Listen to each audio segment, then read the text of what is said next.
We have a pretty little jewelry box or trinket box here.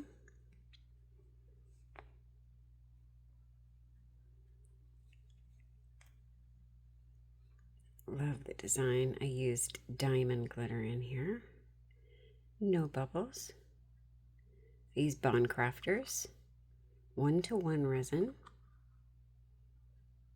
I used just the teeniest amount of the diamond glitter. And I do mean teeny. Because you know how glitter works. The mold that I used, I opted to let it go. This is the bottom part. I wanted to have this design here on the bottom so that it would match the top and show on the bottom. I wanted to have this design on the bottom. So I wanted to have that imprint show up so that it would actually, the design is on the lid as well, as you can see. So I wanted to have that reflect on the bottom. So it would kind of match on the jar itself. So I opted to have it go up just a little bit. And a lot of people for the lid don't fill it all the way. They will stop here because they're afraid of the bubbles. But if you, it's pretty clear so you can see if there's bubbles. Just run a flat tool under there and you can see if there's any bubbles because it's a relatively clear mold.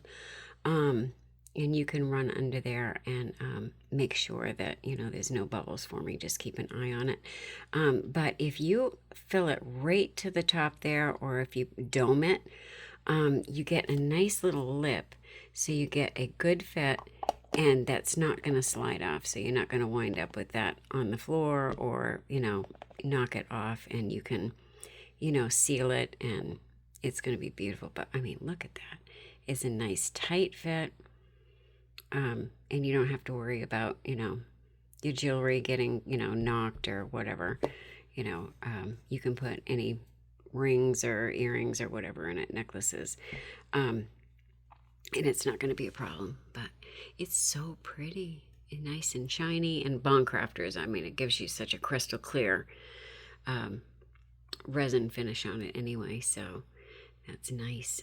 This particular mold, I think I had 3 ounces for the bottom, and it is 1 ounce for the top, and that's pretty level. So it's a total of 4 ounces for that. So like I said, I always just write in Sharpie on the outside, and you can always, if you want, because it will, if you clean your rolls off with alcohol or whatever, or even just washing it. I put a little light coat of UV resin on the outside and a Sharpie and just harden it up. And sometimes it'll stay on there, but not always with silicone because it doesn't like to stick. But I do that with my measuring cups for sure. You know, if I get the ones that you can't read, I'll do that, and then I'll put it like a light coat on there. But you can use Fano polish to hold on your measurements or whatever. But if you see it's starting to fade, I mean, of course, resin is not going to stick on your silicone. That was a stupid thing to say. But I just see if it's fading. I just go ahead and put it back over. So scratch that comment that I made. That was kind of silly. I meant to say that I do that on my cups. But I just recoat it, you know, just use a Sharpie on the outside. Don't do it on the inside because it will show up on your resin. You don't want that. But anyway, that jar is just so cute. I just love that.